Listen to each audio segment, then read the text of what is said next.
Hey everybody, um, happy Monday. We are 10 days away from the AP World History exam, something that you guys have been working for since last year. You guys have been studying, you guys have been prepping, you guys have been writing, you guys have been learning everything you need to take this exam in just 10 days. This is what it's all about. This is about proving to the world that you are college ready. This is about showing off how much you've learned this year, how much you've learned last year, how much you've studied over the last couple of months during online learning. And if you don't think you've done all those things, there's still time.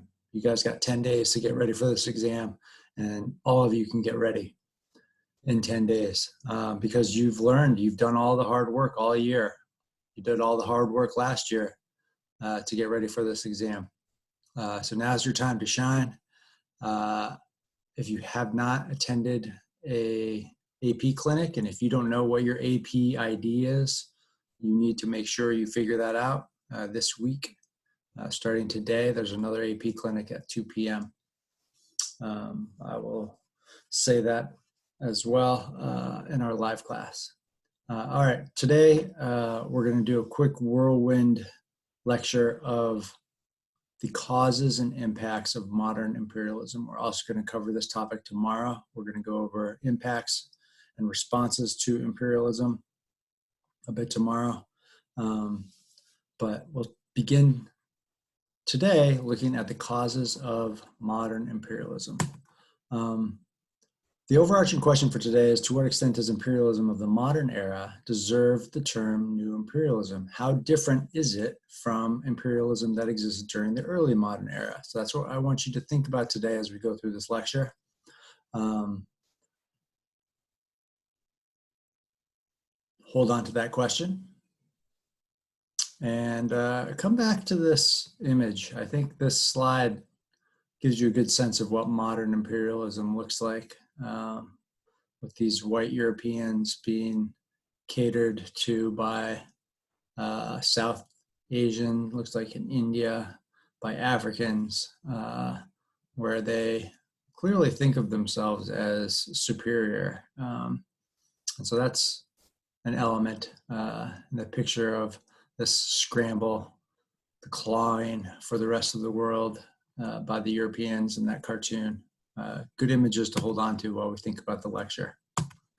Okay, so stepping back to the early modern era, we want to think about how European imperialism began. And this imperialism feeds new imperialism. The early modern imperialism feeds and leads up to modern imperialism. Europeans basically got a practice round at it in the early modern era. It was more called mercantilism, and it was more focused on the Americas. And then it spreads from the Americas to the other parts of the world. So what were the motives for the first round of imperialism, mercantilism, colonialism? First motivation is the spice trade. After the fall of Constantinople, which you see here in the bottom left, Europeans wanted new direct routes to Asia so that they could get direct control of these incredibly lucrative spices that you could pack into a ship, you could pack a lot of it, and you could sell it for incredible profit back in Europe. And they didn't like that the Silk Road and access to those spices was controlled by the Muslims, Ottomans. They wanted direct access to Asia. So people like Christopher Columbus started sailing, exploring the oceans, trying to find a maritime route to Asia. Where do they end up? Well, they end up in the Americas. So they're motivated by the spice trade. They're also motivated by religion. The Europeans, especially the Spanish, wanted to spread religion. They had just defeated the Moors in the Iberian Peninsula as part of the Reconquista. Remember, the Moors were the descendants of the Umayyads. So this goes all the way back to 711. 700 years later, 1492, the Spanish King and Queen Isabel and Ferdinand finally reconquer the Iberian Peninsula, known as the Reconquista. And they're motivated by pushing Islam out of Europe, by spreading Christianity. And so there's these joint economic factors and religious factors that are motivating European imperialism. They arrive in the Americas, as you guys know, and they find that the Americas are incredibly wonderful places to grow cash crops. Sugar grows really well there. Cotton grows well there. Tobacco, which is a product native to the Americas and the Columbian Exchange, it's something that came from the Americas, is enormously popular in Europe in the early modern era. Tobacco grows well in the Americas on plantations.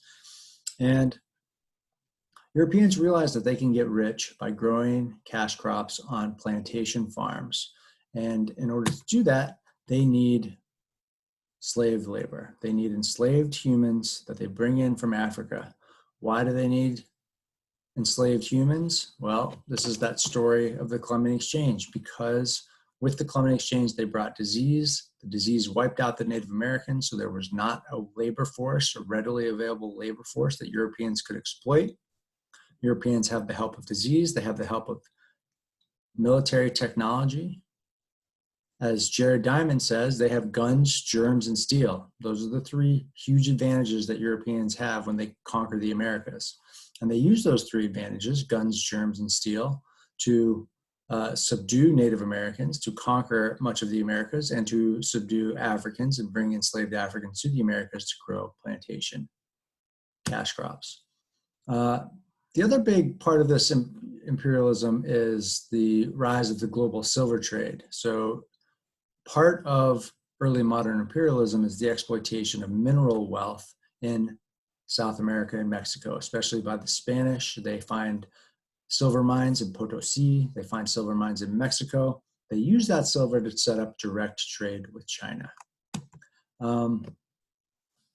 So if you think about this, if you think about all those kind of put together, how is it, what motivated Europeans to start colonizing in the early modern era, thinking late 1400s, 1500s, 1600s, 1700s? In the early modern era, what were the motivations for European imperialism? What do you think the primary motivation was for European imperialism? So pause the video, think about that, write about it, and if you think the primary motivation is this, to make money, to get rich, you're on the right track. How is it getting rich? It's getting rich by getting silver directly. It's getting rich by getting direct access trade routes to Asia, and it's getting rich by growing and selling cash crops. So Europeans are in it for the money. Religion, that's secondary, but it still is an important factor, especially for the Spanish. But they're really in it for the money. Mercantilism helps Europeans get rich. How are they able to do it?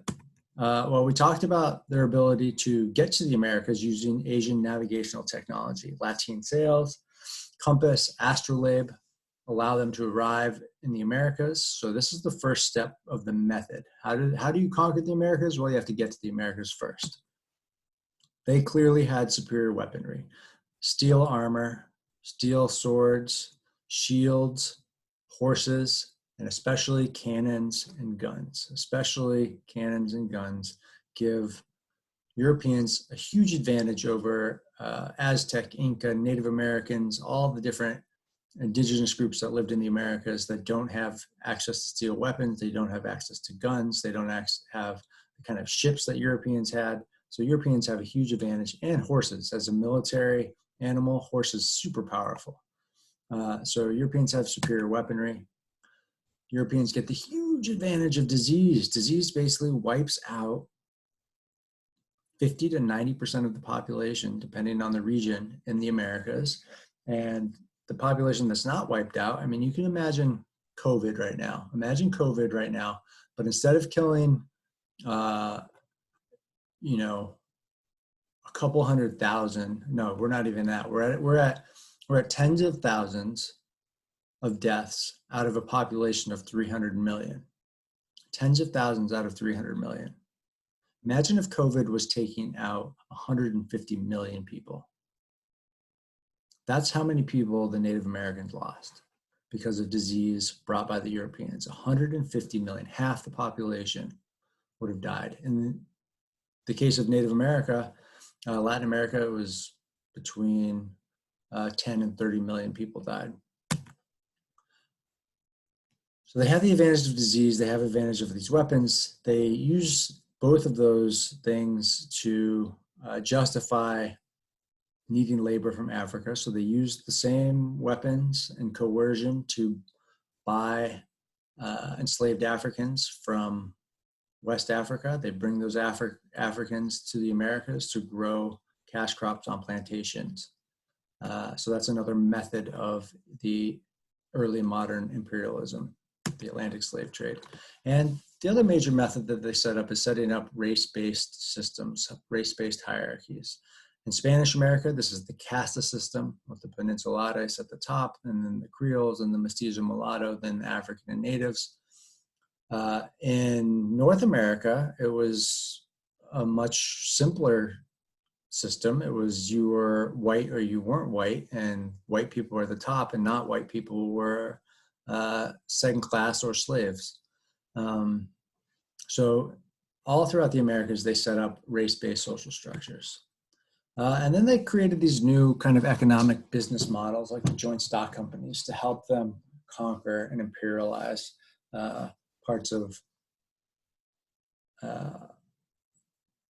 joint stock companies were used in the Caribbean. Joint stock companies are also used in Southeast Asia, in the Indian Ocean, Spice Islands. So they're a kind of unique economic tool that allows Europeans to conquer by sharing the cost of investing in imperialism, by selling stock in a boat, in a warship that's going to sail to India and try to conquer some spices. You're reducing risk, and if some of those investors, if the investors spread their money out over several different ships, and one of those ships makes it to the Indian Ocean and makes it back full of spices, everyone gets rich. If they get 1 out of 10 ships to go and come back. So the joint stock company is a very important economic tool of early modern imperialism. And when we think about the big differences between early modern imperialism in the Americas and Africa and East Asia and South Asia, I think the big differences you can see in this map. I'm not going to cold call anyone now because this is a video, but in the Americas, the Europeans actually conquer land. They take over governing much of the territory of the Americas. In early modern period in Africa and Asia, it's all about setting up trade posts. So this is where they set up the trade post empires. So there's a different approach to whether they need to conquer land, how much land they need to conquer, etc. in the Americas and Africa. But they're going to remember that once they were able to, Europeans are going to remember that once they were able to conquer Latin America, for example, that they found the silver mine of Potosi, that they found silver in Mexico. And those memories of finding natural resources that really made them rich, they're going to hold on to. And they're going to be thinking about those things when they look to conquer Africa. So what's new about European imperialism in the modern era? Well, the main thing is that European imperialism in the modern era is driven by industrialization. It is driven by the need for raw materials and markets. They need raw materials for their industry. They need cotton for the textile industry. They need lumber for factories. They need rubber, especially rubber is the best example of raw material from Africa and Southeast Asia that they can't grow anywhere near Europe, and they need that for their factories. Rubber is used in all kinds of machines, bands to run machines. It's used in all the different kinds of factories. It's used then starting in the late 19th and early 20th century for cars and vehicles, all the tires. So rubber is a hot commodity in industrial Europe, but they can't grow rubber trees in Europe, so they have to get that rubber from somewhere else. So they need actual raw materials for their factories, but they also want markets. They want to sell the stuff that they're producing in their factories back to the people that they conquer. if you can conquer China, you can make shirts that you can sell to not just people in England. You can sell your shirts in England, that's great, but think about if you were able to sell your shirts to everyone in China too. That's close to 300 or 400 million people in the 1800s that you could sell shirts to. That's a huge market. That's a great way to make money. So they want to sell stuff to the places that they conquer, and they want to monopolize the market. They don't want to have competition for who can sell what in each colony. That's why the British want to conquer India, because they don't want anyone else selling stuff to India. They only want to sell British goods to India. Another motivation for imperialism is to want to say hi to everybody in the video. Say hi. Hi. Good. Another major motivation to imperialism is actually to prevent social unrest. There's a lot of social unrest in Europe, from overcrowding, from urbanization, from the problems in the factories, the poor working conditions, the poor living conditions. And by spreading out and sending people and armies to conquer other parts of the world, Europeans thought that they could prevent social unrest. They could prevent workers of the world uniting and following communism to try to take over the factories, to try to upend capitalism. So it was a great way to distract the workers, to say, hey, if you're unhappy in England, if you're unhappy with your working conditions, join the Navy, sail down to Africa. You could make yourself into a wealthy, wealthy person by helping us conquer Africa or helping us conquer India. So join the Navy, join the joint stock companies. It was an opportunity for people to improve their wealth. Nationalism is a major motivation for imperialism. So nationalism that takes hold in European countries after the French Revolution. Nationalism is competition between these European nations, and they want to compete against each other for who can control the most of the world. This is why we have the scramble for Africa in 1884, 1885. The scramble for Africa out of the Berlin Conference is nationalism. European countries competing for who controls more of Africa, who controls more of Asia. Another motivation for imperialism is this idea of white man's burden. If we conquer other countries, we're going to share with them, quote unquote, civilization. We're going to give them religion, Christianity. We're also going to give them education. We're going to build schools and hospitals, healthcare. We're going to improve the lives of the people that we conquer. It's a noble idea. It's largely BS. But Europeans believed in it. They thought, oh, we're not bad. We're not doing anything wrong here. We're actually bringing these societies up. We're helping them advance. We're improving the lives of the people that we conquer. And we're selling them stuff that they want and that they need. So it's a good deal for everybody. That's the idea of white man's burden. Now, if you're thinking about changes and continuities from European empire building in the modern era to the early modern era, what jumps out at you is this very clear similarities and very clear differences. Take a second to think about that. Pause the video. And we're back. So big difference, big change is that modern imperialism is fueled by industrialization. Industrialization, factories, the need for raw materials and markets for factories didn't exist, for industrial factories didn't exist.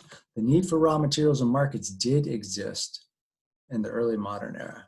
So they still wanted raw material. Think sugar, tobacco, lumber, cotton, all those raw materials that are grown on cash crops. They also want markets. They want to sell things to their colonists in the Americas, but not in the same way. So the need for raw materials still exists. The big difference is the demand that Industrial Revolution begins. Other similarities, well, the race-based system is very similar to like the caste system and slavery is kind of similar to what the Europeans are going to use when they set up social Darwinism. So I think there's a lot of parallels between the modern and the early modern. How did the Europeans do it? Well, they have incredible transportation technology. They build steamboats that allow them to bring incredible numbers of soldiers quickly to different parts of their empire. They have railroads. Once they conquer someplace, they build railroads throughout that place. Like India, British conquer India, they build railroads throughout India. And that helps them control the Indian economy, but it also makes it really easy for them to move troops anywhere in the country, to put down unrest anywhere in the country. And the steamships allow them to move military anywhere they want in their world. So the railroads and steamships both help Europeans get to the places that they want to conquer and then establish their control once they've conquered. Another big method that allows Europeans to conquer Africa and Asia is the development of quinine. A lot of Europeans were kind of unable to conquer Africa in the 1700s because they were dying of malaria. Quinine is an anti-malarial medicine. It made it much easier for soldiers and armies to survive their conquest of Southeast Asia, India, Africa. So without the development of quinine, it would have been more difficult for Europeans to conquer much of Africa and Asia. The telegraph lines that they put up throughout the world also make it much easier to conquer. If you're able to communicate with your home country, if you're able to communicate, if you're a military leader and you're able to communicate your need for supplies, your need for more soldiers, strategies, communication is the key to power in many ways. And so these communication lines gave Europe incredible power. And most importantly, as you guys probably know, the steam-powered gunboats and the machine gun absolutely transformed the ability of Europeans to conquer Africa and Southeast Asia and India. The ability to have an industrial produced weapons. So that could be just a regular rifle, similar style rifle used in the early modern era, but the fact that you had a factory that could produce thousands of them a month so that every soldier could have multiple weapons. You can give every man a gun. You can produce bullets in factories. You can produce guns in factories. And then you can produce really advanced weapons like the Maxim gun that can take out hundreds of people a minute. Gives you an incredible advantage when you're trying to conquer places in Africa and Southeast Asia and South Asia and East Asia. So the gunboats and steam-powered gunboats and machine guns are probably the most important method of conquest. The Europeans also use this concept of social Darwinism as a justification for their conquest. They convinced themselves that since they industrialized first, they are not just more like the first, but that they're a superior race. They're a more intelligent race. They're a more evolved race. And they use this as a moral justification for their conquest of the world. They say, look, if God didn't want us to conquer, God wouldn't have made us so superior. So it's really our destiny and our obligation to conquer the rest of the world because we're the most advanced race on the planet. And we were meant to do this. It's racist, vile BS. It's nothing but racism. There's absolutely no scientific evidence that suggests human races are different in terms of intellect, in terms of capacity. We're all the same. We do have a lot of historical evidence that Europeans and European descendants are cruel and evil, but we certainly don't have any scientific evidence that suggests that they're more intelligent than anyone else on the planet. Impacts we're going to visit again tomorrow, but the impacts of modern imperialism are extensive. Europeans conquer Africa. They use divide and conquer. They exploit Africans to fight against other Africans. They use coerced and semi-coerced labor. They invest in industrial technology, and they use the infrastructure to their advantage. And modern imperialism enriches Europeans. It gives them more money. They already had a lot of money from the early modern imperialism. Modern imperialism makes them even wealthier. They spread Christianity throughout Africa. New empires emerge as a result of industrialization. So the United States becomes a huge empire. Japan becomes a huge empire in the 20th century. And it prompts a lot of responses, which we're going to look at tomorrow. Armed resistance is one of the major responses, and reform is another response. So countries either fight back, or they get conquered, or they kind of go the middle road and they reform so that they don't get conquered. We're going to visit all this tomorrow, the responses to imperialism. Where did imperialism begin, though? So it starts in the early modern era with the conquest of the Americas. Then it moves to East Asia. We learned about the Opium Wars. You should go visit your notes, revisit the Opium Wars. Remember why Europeans got involved in China, what happened to prompt the Opium Wars, why the Europeans ended up beating China, which had enjoyed exclusive power as the Middle Kingdom, as the most powerful region and empire in the world. And then all of a sudden the Europeans are able to conquer China because they industrialized and China was not industrialized.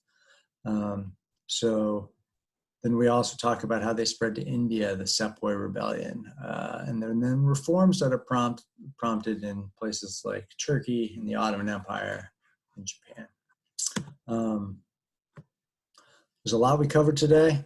We're thinking about what's new about modern imperialism versus early modern imperialism. I think the similarities are greater than the differences. It's about Europeans exploiting labor and resources in order to get rich.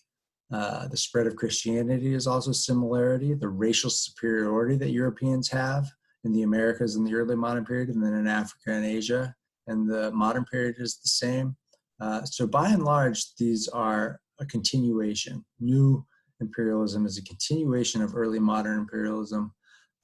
Most of it is the same. The big difference is the fact that Europeans have industrialized in the modern era. Thanks for listening, and we have 2 more content lectures and then we're done. So thanks for staying with me.